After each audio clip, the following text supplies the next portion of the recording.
ফিলিস্তিনি স্বাধীনতাকামী সংগঠন গাজায় যুদ্ধবিরতি চায় না। এবার এমনই বিস্ফোরক মন্তব্য করেছেন মার্কিন প্রেসিডেন্ট ডোনাল্ড ট্রাম্প। গাজায় যুদ্ধবিরতি প্রশ্নে সরাসরি ফিলিস্তিনি স্বাধীনতাকামী সংগঠনকে দায়ী করেছে মার্কিন প্রেসিডেন্ট। তিনি দাবি করেন ফিলিস্তিনি স্বাধীনতাকামী সংগঠন ইচ্ছাকৃতভাবে যুদ্ধবিরতিতে যেতে চাইছে না, কারণ তারা আশঙ্কা করছে ইসরায়েলি জিম্মিদের মুক্তি দিলে ভবিষ্যতে তারা নিজেরাই বিপদে পড়তে পারে।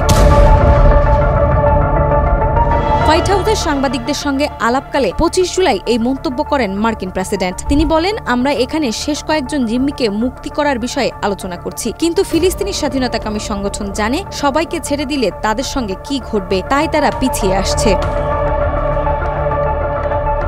ট্রাম্পের বক্তব্যে পরিষ্কার, যুক্তরাষ্ট্র গাজা যুদ্ধের স্থায়ী সমাপ্তির জন্য নয়, বরং জিম্মিদের মুক্তির লক্ষ্যে একটি স্বল্পমেয়াদী যুদ্ধবিরতির কথা ভাবছে। তিনি আরও বলেন, ফিলিস্তিনি স্বাধীনতাকামী সংগঠন কোনো চুক্তিই চায় না। আমার মনে হয় তারা আত্মঘাতী মানসিকতায় রয়েছে। এটি অত্যন্ত দুঃখজনক।